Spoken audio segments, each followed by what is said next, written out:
Sean todos muy bienvenidos. Agradecemos al Señor esta oportunidad que nos concede de reencontrarnos, aunque de modo virtual, para escudriñar juntos la carta de Juan. Ya lo saben, los que nos acompañan, estamos leyendo lo que este testigo visual, auditivo, este testigo palpable de los eventos y de la vida del Logos viviente, el Dios eterno, el cual se encarnó. Y este individuo llamado Juan, inspirado por el Espíritu de Dios, quien ama a los hermanos y a las hermanas, nos escribe lo que Dios mandató, lo que el Señor Jesús le mandató escribir. Así llegamos la semana anterior al capítulo 3, en la segunda mitad del mismo, aprendiendo acerca de esta realidad de los creyentes de una vida de amor. El amor nos define, como nuestro Padre, y lo veremos más adelante, es amor. Él ama y nos ha amado tanto como para entregar a su Hijo. Ahora quienes recibimos el amor sacrificial de Dios, ofrendando la vida de su inocente Hijo en favor nuestro, por nuestras transgresiones, por nuestras iniquidades, ahora aprendemos a amar a los hermanos. ¿Amamos cómo? Sacrificando nuestro tiempo, nuestros recursos, nuestra vida, dejando a un lado lo que deseamos, lo que anhelamos, para poner delante, para elevar, para bendecir, para ministrar, para servir al hermano. En una porción de la carta a los Corintios del capítulo 13, Pablo llegó a decir en la descripción del amor, una de las características es no busca lo suyo propio. Está en búsqueda del beneficio de otros. Cristo vino a beneficiarnos, cumpliendo la voluntad del Padre, no vino a beneficiarse. No vino en busca de lo suyo propio. Él estaba en la gloria eterna. Vino a bendecirnos, a despojándose de su gloria. Por ende, nosotros ahora debemos aprender a ¿qué? A bendecir al hermano, a amar al hermano, a servir, a ministrar, incluso compartiendo de nuestros bienes. Si está necesitado el hermano o la hermana de abrigo, de alimento, de lo que fuese, no debemos de retener, teniendo los recursos, viendo al hermano padecer necesidad, no debemos de retener lo que sea necesario, debemos de compartir. Hemos recibido de gracia, dijo Jesús, debemos dar de gracia. En cambio, si no hay amor de Dios en nosotros, si no servimos, ministramos al hermano, alguien puede preguntar ¿cómo habita el amor en nosotros? Y si no habita el amor en nosotros, habíamos aprendido, lo que no habita en nosotros es el Espíritu, porque la carta a los Romanos nos enseña que el amor de Dios fue derramado en nuestros corazones por el Espíritu que nos fue dado. Si no habitas el Espíritu en nosotros, no somos de Cristo, según la enseñanza del apóstol Pablo en el libro de Romanos capítulo 8. Por ende es muy importante que le pidamos al Señor, Señor, enséñanos a amar como tú amas. ¿Alguien ha amado de manera perfecta como Cristo amó? No, imposible. ¿Alguien ha alcanzado el nivel de Cristo de amor? No, pero debe ser el anhelo. Debemos anhelar amar como Cristo. Queremos amar y debemos aclarar algo. Nadie ha amado demasiado. A veces pensamos eso en nuestra mente, ya he amado demasiado, basta ya. Incorrecto. Como Cristo, nadie ha amado. Por ende, si has amado, ama más. No te canses de amar, porque el amor, dice Pablo, no hace mal al prójimo, no daña, hace bien amar. Ama en base a la palabra de Dios de manera sacrificial. Hacia el final de este capítulo número 3, estuvimos viendo esa realidad de ¿qué? De nuestro mecanismo que Dios elaboró de alerta interno a través de el corazón, la conciencia, que nos puede demostrar que no estamos amando, pero incluso superior a nuestra conciencia, a nuestro corazón, diciéndonos no estamos amando, tenemos a Dios. Y sabemos que ¿qué? Cuando nos rendimos, creyendo en su Hijo Jesucristo, cuando andamos en la voluntad del Padre, el Padre siempre está con el deseo de bendecirnos. ¿Y bendecirnos qué? Respondiendo a las peticiones. Cristo Jesús nos invita en el Evangelio de Juan a sus discípulos en las horas previas a ser arrestado, nos invita a que pidamos en su nombre y que el Padre va a hacer esas peticiones hechas acorde a su voluntad. Hablaremos un poco más de esto en el capítulo número 5 cuando lleguemos a él. Pidiendo acorde a su voluntad, el Padre responde. Pero si nosotros estamos rebeldes a la voluntad del Padre, por ende rechazamos sus mandamientos, su palabra, ¿cómo el Padre va a responder cuando nosotros negamos su voluntad? Eso es lo que está enseñando Juan. Haciendo su voluntad, el Padre responde nuestras peticiones. No porque lo merezcamos, sino porque Él es bueno y tiene un carácter dadivoso. Da buenas dádivas a sus hijos. Por ende, es bueno pedir y es bueno recibir. Pedir acorde a la voluntad de Dios. No pedir como Jacobo enseñó, que dicen piden y no reciben. ¿Por qué? Porque piden mal para gastar en vuestros deleites, en vuestros deseos no sanos. Entonces no vamos a recibir cuando pedimos corrupción. Siempre recibiremos lo bueno porque el Padre es un Padre bueno.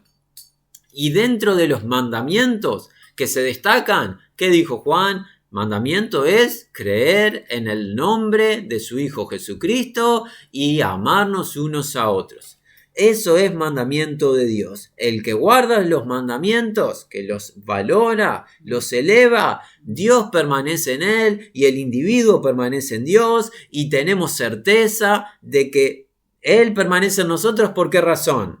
Por el Espíritu, que Espíritu, el Santo, que nos ha dado. Y retengamos esto porque habrá una relación entre este Espíritu que nos fue dado con lo que viene ahora a partir del capítulo 4. La invitación es dar lectura a la palabra de Dios. En el capítulo número 4, versículos 1 al 6, dice así la palabra de Dios, versión Reina Valera: amados, no creáis a todo espíritu, sino probad los espíritus si son de Dios, porque muchos falsos profetas han salido por el mundo.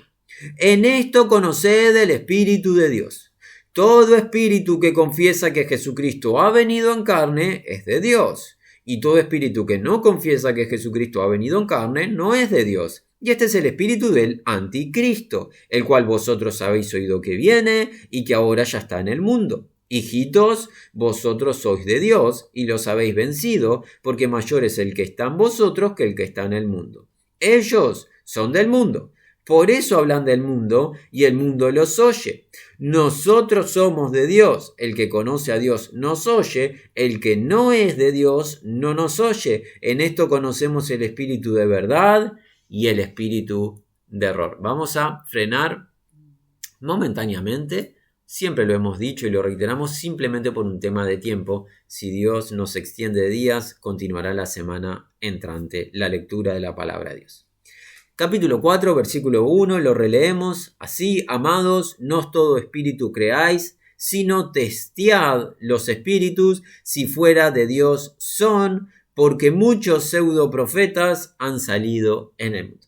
Muy bien, el último versículo del capítulo 3, o lo anterior que Juan nos enseñó, es que el Espíritu Santo nos fue dado y Él permanece en nosotros. Y es fundamental el Espíritu Santo. ¿Por qué? Porque ahora Juan va a adresar una situación. Antes de ver la situación, recalquemos algo, el comienzo. ¿Cuál es el comienzo? Esa expresión de Juan a quienes se dirige: amados. Esta carta es una carta de amor, es una carta que describe a Dios como amor, es una carta que demuestra el amor que Dios tiene para con nosotros y es una carta que demuestra el amor que tiene el enviado de Dios, Juan, como comisionado, como ministro, para con los que leen. Somos amados, prioritariamente por Dios, principalmente, lo más importante, pero también somos amados por los siervos de Dios, como Juan. Por ende, lo que se va a desarrollar ahora no debe de ser tomado por el oyente como: oh, Juan, ¿para qué nos inquieta o nos molesta con estos temas que no son tan agradables? Quien está escribiendo te ama. Si te va a escribir algo, siendo voluntad de Dios, no humana, es para tu beneficio, para nuestro beneficio. Él nos ama, así comienza diciéndonos, nos recalca que nos ama Juan, nos ama el Señor, nos ama Dios. Por ende, lo que viene es para nuestro beneficio. No tomemos la palabra de Dios como esto no es positivo o esto no es simpático. No debe de ser así. Escudriñar la palabra de Dios es incorrecto. La palabra de Dios debe ser recibida con mansedumbre. Toda la palabra de Dios, ¿sí? Él llama amados a quienes les escribe porque tiene afecto por ellos real. Ahora viene una orden, un verbo en modo imperativo, el cual es: no todo espíritu creáis. Este es el primer mandamiento de este versículo. Tiene dos mandamientos el versículo 1. El primero, ¿cuál es? No creer todo espíritu. No tener confianza en todo espíritu. Recuerda que hay un espíritu de Dios, el cual nos fue dado, se vio en el último versículo, permanece en nosotros, pero ahora el mandamiento del versículo siguiente, del capítulo 4, primer versículo, parece demostrarnos que hay otros espíritus. Por ende, se mandata no creer a todo espíritu. Y vamos a desarrollarlo, Juan lo va a desarrollar. Primero, no crean a todo espíritu. Por el contrario, sino, esto es un contraste, en vez de creer a todo espíritu, ahora viene la segunda orden. Testead los espíritus si fuera, o sea, si proveniente de Dios son. En vez de creer, confiar en todo espíritu, testen. ¿Qué es testear o probar? Es eso mismo, hacer una prueba de algo para ver si tiene defecto o es lo original, lo adecuado. En el ámbito comercial, en el ámbito industrial, los estados, cada estado lleva adelante a través de ciertos ministerios el análisis de los productos de los centros que elaboran, desarrollan, lo que fuese de la industria, el análisis de dichos productos para ver si están calificados para ser llevados al mercado y ser comercializados y que el público lo pueda consumir, lo pueda utilizar adecuadamente y que no cause efectos no deseados, que no cause algún tipo de daño. Así como en el sistema comercial, en el mundo, se testean los productos, se analizan los productos para ver si están en una situación adecuada o no. El mandamiento hoy es no creer a todo espíritu, es testear, analizar los espíritus, a ver si provienen de Dios o no. Este llamado al análisis, al testeo, es reiterado en las Escrituras. Nos enseña el apóstol Pablo en su carta a los tesalonicenses, en el capítulo 5, en varias indicaciones, una sencilla: no menospreciar las escrituras, las profecías. ¿Qué hay que hacer? Examinarlo todo, retenerlo. Bueno, es examinar, es testear, es probar, escudriñar. El autor de los Hebreos nos enseña que ¿qué? Que la palabra importante, la palabra a modo de carne y no leche, es para los que han alcanzado madurez, aquellos los cuales por el uso de los sentidos han ejercitado el testeo de lo bueno y lo malo, que han probado lo bueno y lo malo, distinguen lo bueno y lo malo, están habituados a testear. ¿Cómo? A través de la palabra. La palabra es el elemento por el cual testeamos las cosas buenas de las cosas malas, lo que es de Dios y lo que no proviene de Dios. ¿Saben quiénes llevaban adelante este evento? Y quedó como un grupo que muchas veces citamos, los creyentes, el grupo de hermanos en Berea. ¿Qué caracterizó a los hermanos en Berea? Cuando los hermanos Pablo, Silas anunciaban el evangelio de la gracia de Dios y el reino de Dios, la palabra de Dios, los individuos en Berea escudriñaban las escrituras para ver si lo que decían los apóstoles era así. Eso debemos hacer nosotros: testear, escudriñar, examinar, probar, confirmar que quien esté hablando tenga fundamento en la palabra, y lo debes hacer con quien hoy está hablando, a ver si lo que habla proviene de su imaginación, si proviene de una idea privada o si proviene de las Sagradas Escrituras. El mandamiento es no creerlo todo, no creer todo espíritu, testear, analizar, probar los espíritus. Ahora viene la segunda mitad en la cual se va a asignar la razón de por qué no deberíamos de ser tan ingenuos en dónde depositamos la confianza. Porque alguien podría decir, ¿y por qué no creer?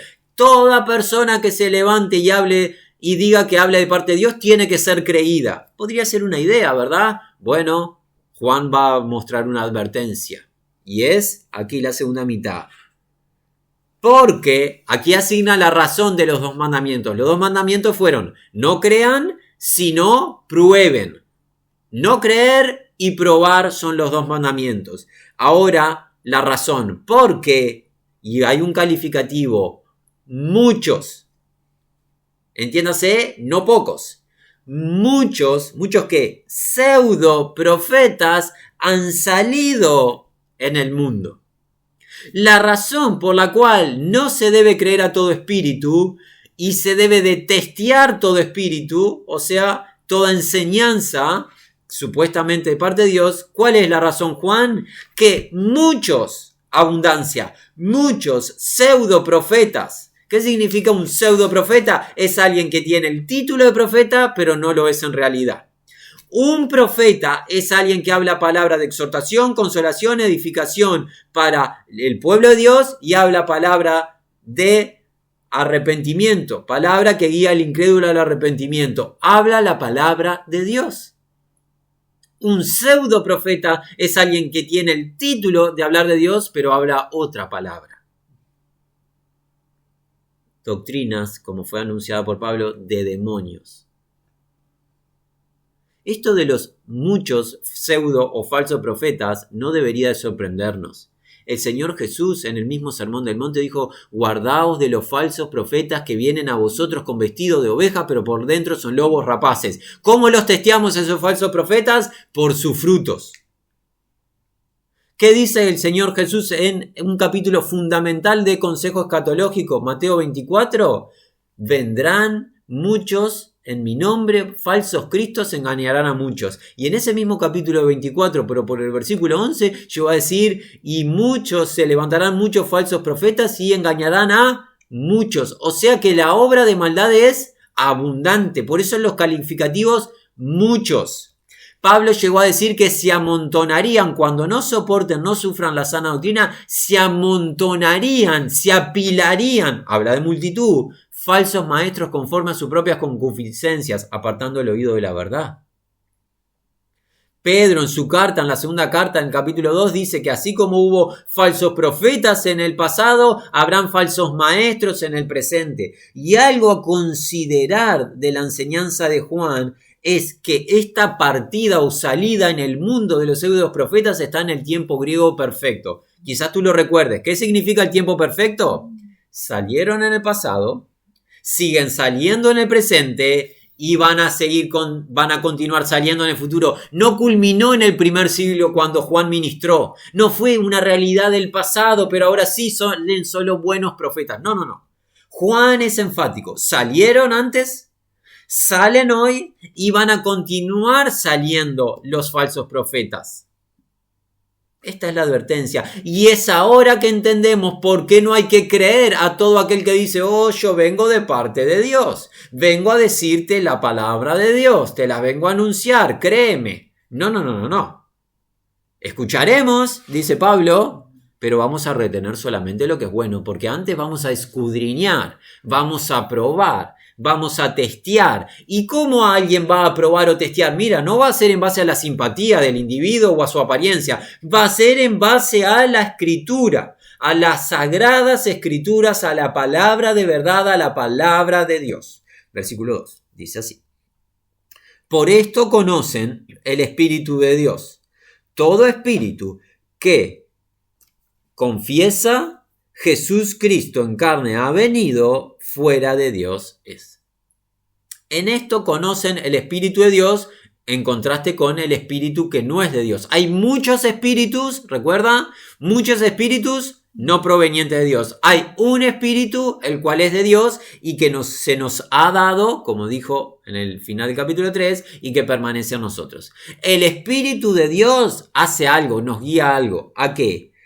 A la confesión. ¿Qué confesión? Del testimonio de Jesucristo. ¿Quién es Jesucristo? El Espíritu Santo lo convence al individuo y le hace confesar. Recuerda que el Espíritu Santo tomaba todo de Cristo y se lo transfería a los discípulos para glorificar al Hijo. Eso haría el Confortador que vendría. Él tomaría de lo mío y os lo haría saber y les guiaría toda la verdad a los discípulos. ¿Qué hace el Espíritu Santo? Hace que confesemos el testimonio que Dios da acerca de su Hijo. En esta porción, no lo único, pero en esta porción, nos hace confesar la realidad de la encarnación de Jesucristo. Jesús, el Cristo, el Mesías, el ungido, se encarnó. Siendo Dios eterno, estando desde siempre y para siempre con el Padre, hubo un punto en la historia en la cual Cristo se encarnó.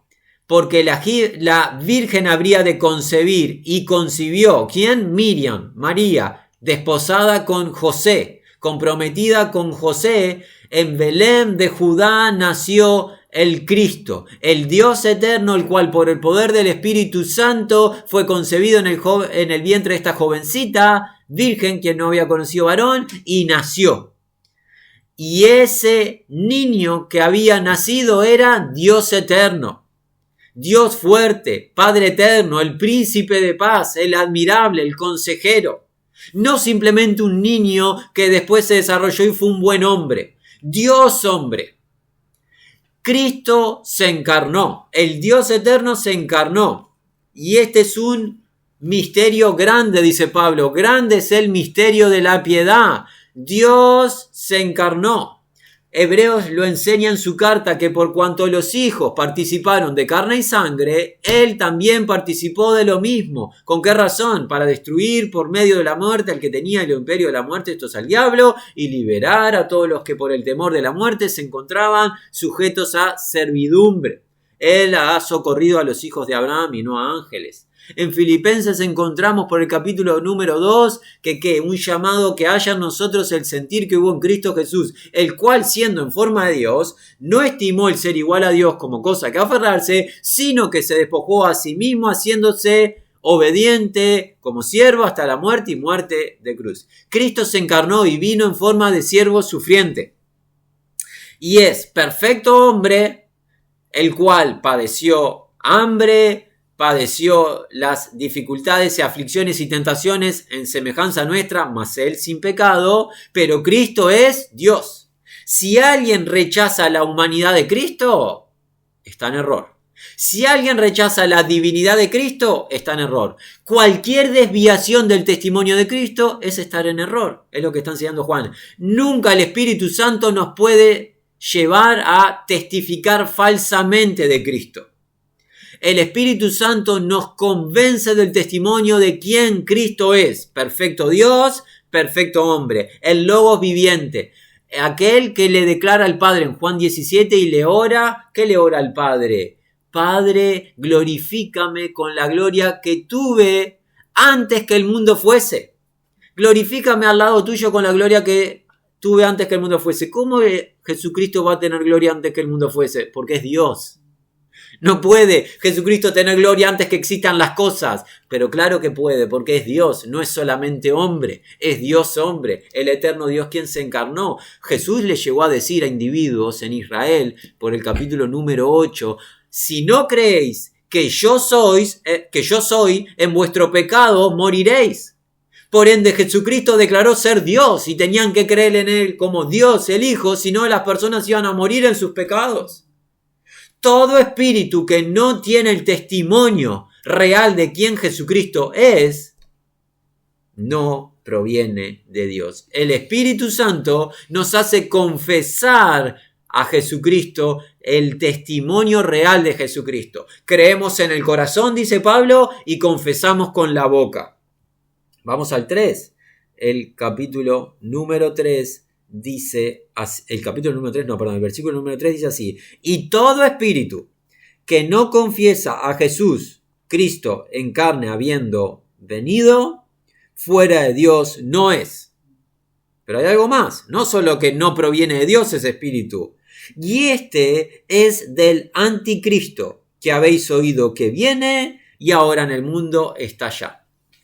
Cuando alguien no es portador del verdadero testimonio de Jesucristo, el testimonio a través de la palabra de Dios, no solamente que no proviene de Dios, está en contra de Dios y en contra de Cristo porque es del anticristo. Recuerda, el anticristo, los hermanos escucharon que venía, fueron instruidos. Nuevamente Juan reitera, ya lo había dicho antes en la carta y lo vuelve a decir, ustedes ya saben que el anticristo viene. Pero el espíritu del anticristo ya está. Ya está el misterio de la iniquidad operando, dice Pablo. El espíritu del anticristo ya está operando en los falsos profetas. Ese anticristo, el cual va a venir, tiene al espíritu del anticristo ya operando. O sea, un testimonio en contra de la voluntad de Dios, opositor a Dios. Todo aquel que no porte, que no anuncie el verdadero testimonio de Jesucristo es anticristo. Por ende quedan anuladas todas las religiones que no proclamen a Cristo como el único camino, como la única verdad, como la única vida. Todo movimiento que ofrezca al hombre algún tipo de salvación fuera de Jesucristo es anticristo. Está en contra de la voluntad de Cristo, está en contra de la voluntad de Dios, está en oposición al plan de Dios. Eso es espíritu de error, no en base a la verdad. El anticristo viene. Uno en particular, un individuo, viene en futuro. Sabrá Dios cuándo es. Pero el espíritu del anticristo ya está, dice Juan. Ya está en el mundo. Y este es del anticristo que habéis oído que viene. Y ahora en el mundo está ya está operando esta iniquidad, este error, este misterio de iniquidad. Por ende, nuevamente, ¿cuál es la indicación? Con toda esta malicia vigente, ¿cuál es la indicación? No crean todo espíritu, testeen los espíritus.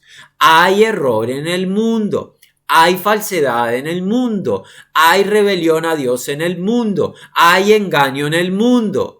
Por ende hay que velar, hay que testear y para testear hay que depender de la gracia de Dios, estar en oración, pero hay que conocer la verdad, que es el elemento por el cual aprobamos o rechazamos las enseñanzas. La palabra de Dios nos va a permitir decir eso que estoy escuchando es de Dios, eso que estoy escuchando no es de Dios. Si no conocemos la palabra de Dios, seremos fácilmente engañables. Dicho sea de paso, amigos oyentes, es parte de la razón de este ministerio, aunque virtual, es parte del fin de este ministerio. ¿Cuál? Presentar públicamente la palabra de Dios para que los oyentes la reciban, la atesoren y tengan la posibilidad, la habilidad de aceptar lo bueno y rechazar lo malo. Puedan sus vidas ser fortalecidas, edificadas, formadas en lo correcto, en lo que Dios le agrada y no sean desviadas en los múltiples engaños, porque de engaño hay mucho en todas partes. Versículo 4. Vosotros, fuera de Dios, sois hijitos y les habéis vencido, porque mayor es el que en vosotros que el que en el mundo. El vosotros del versículo 4, ¿a quién es? Apuntado a los amados del versículo 1.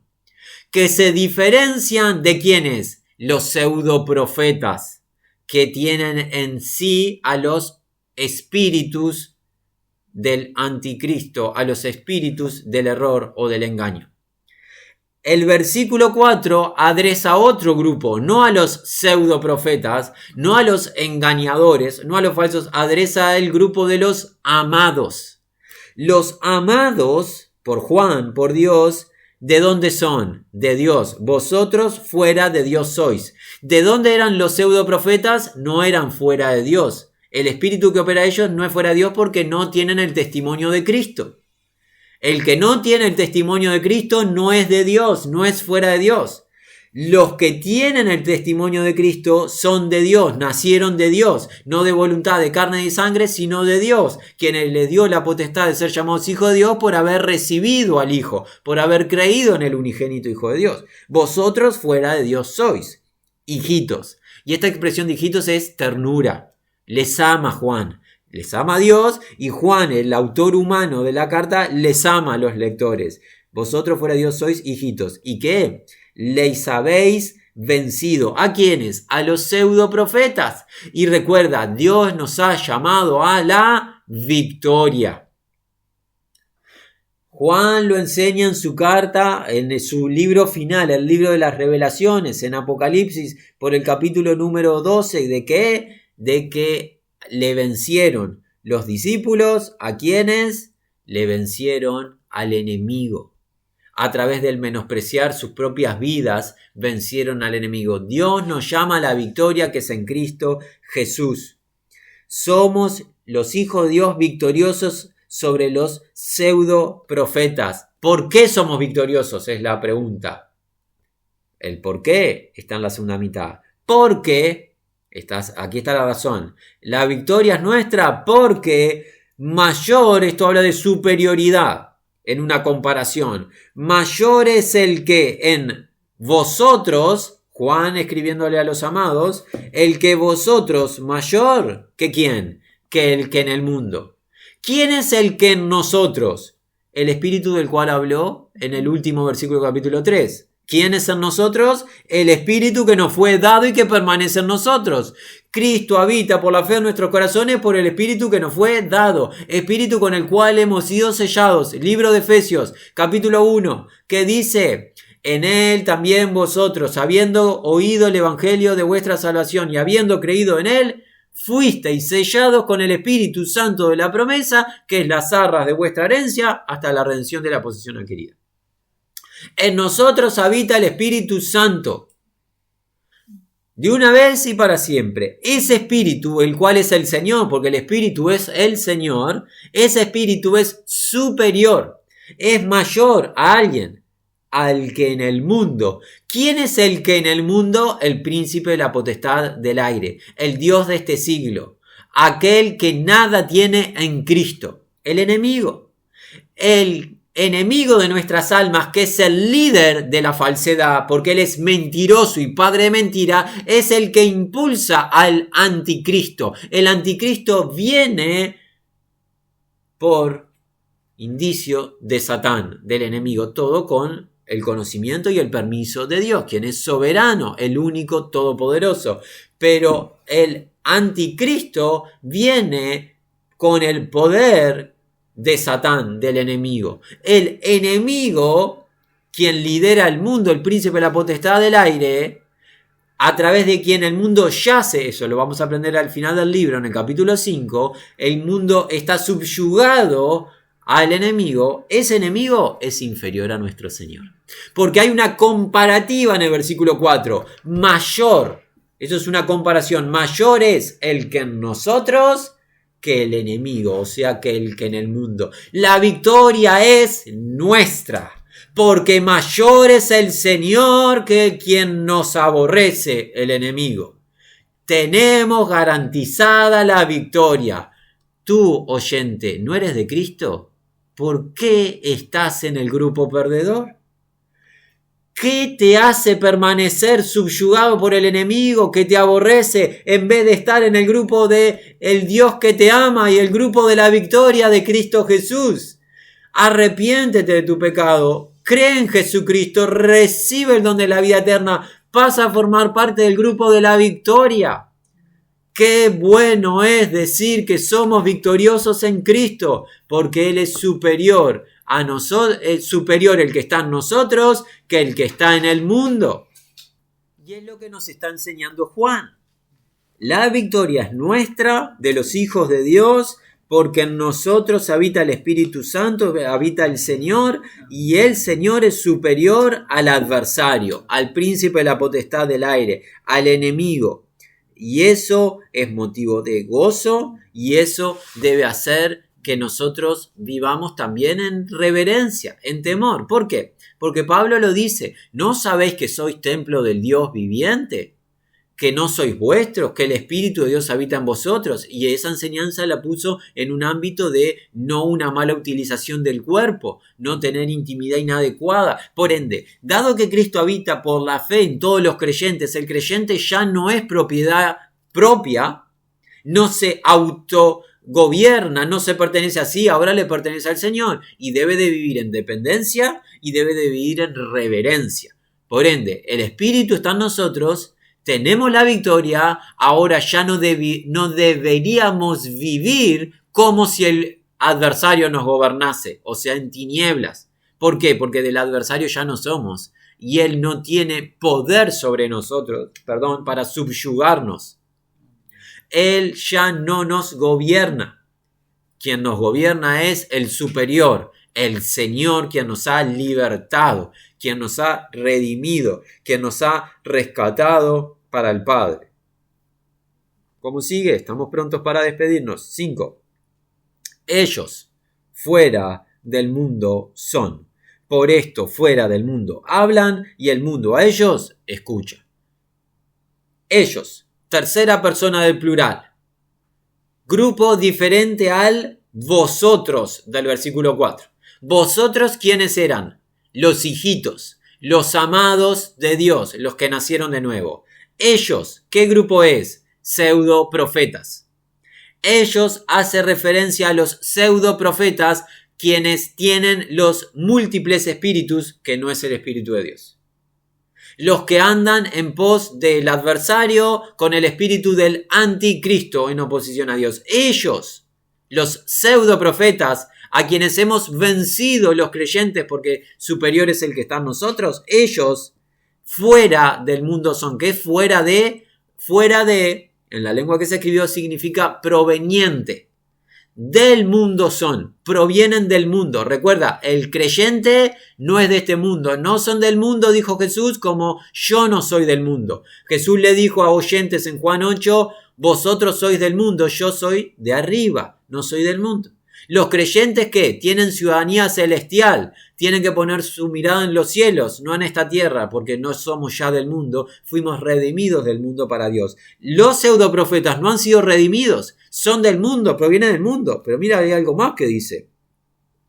Por esto fuera del mundo hablan. O sea que la doctrina que llevan adelante es la doctrina del mundo.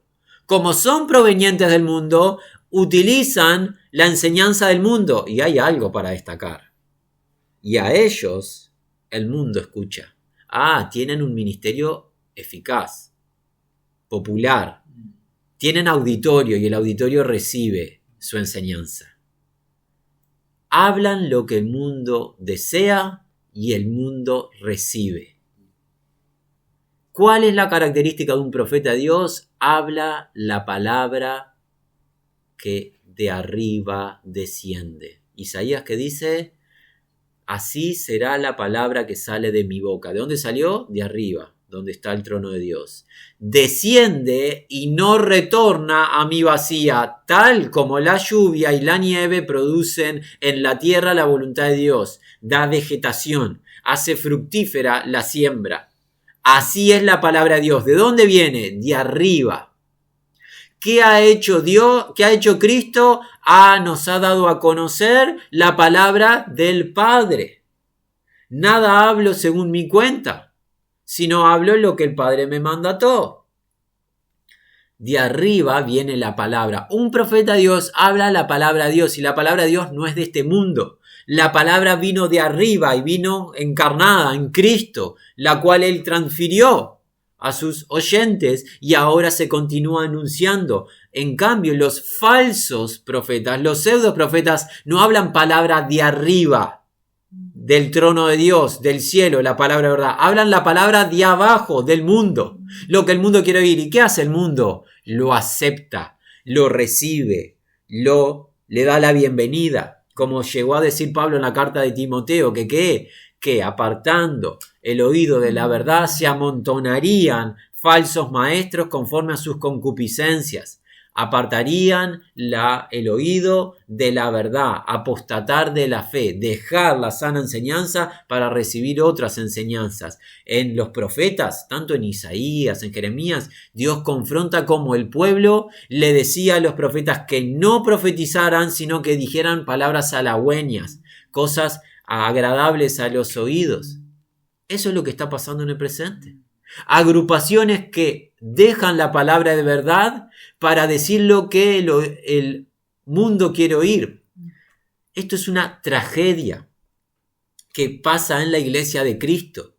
Bueno, algunos que dicen ser iglesia de Cristo, que que los líderes, considerando y contemplando que el mundo no acepta el Evangelio de la gracia de Dios, para cautivar y captar más adeptos, dejan a un lado la palabra de verdad para ofrecerle al mundo lo que el mundo quiera oír.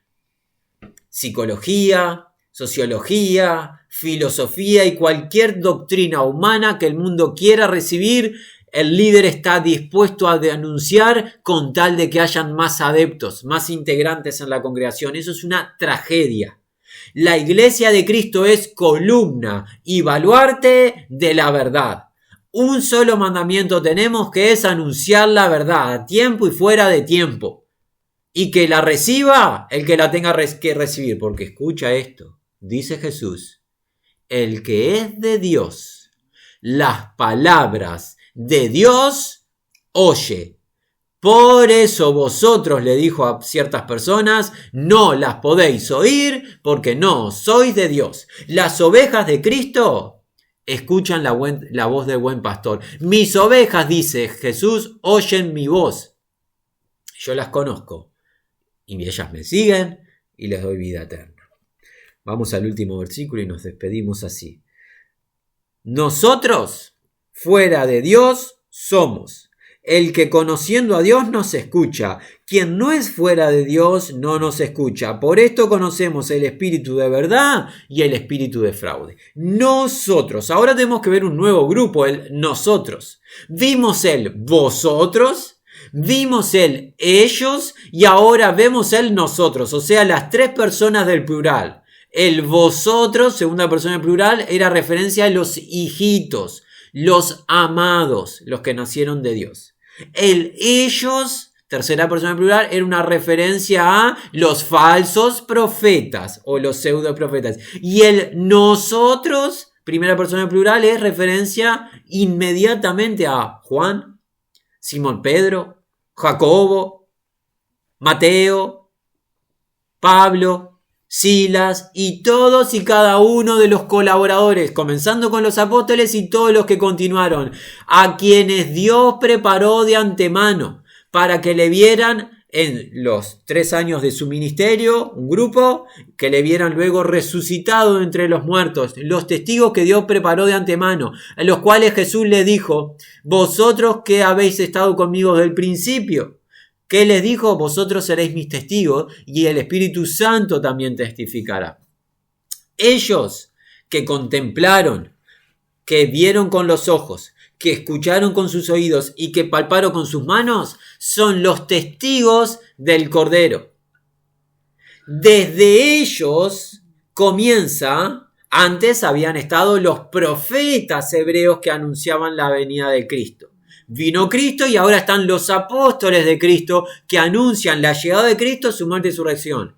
Desde ellos comienza la tarea que se continúa hoy en el presente y que estaremos involucrados en este grupo únicamente si mantenemos la misma verdad. Para estar en el grupo nosotros se debe de preservar la verdad. Porque aquí alguien dirá: oh, si tú me escuchas, eres de Dios, y si no me escuchas, no eres de Dios. Ojo, tú estás incluido, líder, enseñador, predicador, si tú anuncias lo que ellos anunciaron. Juan, Pedro, Jacobo, el apóstol Pablo. Porque ellos anunciaron la verdad. La verdad que ellos anunciaron, al igual que los profetas anunciaron, o sea, lo que se encuentra en las Sagradas Escrituras, es lo que hace la diferencia entre el Espíritu real, el Espíritu Santo, y el Espíritu de fraude. Hoy, en el presente, estamos grabando esto siendo el año 2026. En el presente no hay ningún ser humano en esta tierra que haya estado junto a Cristo, que le haya visto ministrar esos 3 años y medio en la tierra y que le haya visto resucitado entre los muertos. No existe un ser humano. Ciertamente no el que está hablando hoy y ciertamente ninguno de ustedes que están escuchando. No hay un líder, no hay un doctor, no hay un licenciado. No existe un ser humano que lo haya hecho. ¿Cómo podemos permanecer en la verdad recibiendo el testimonio de aquellos que, inspirados por el Espíritu de Dios, vieron, oyeron, palparon? Si modificamos ese testimonio y esa palabra, pasaremos a ser parte del grupo de los falsos, de los pseudoprofetas, de los engañadores.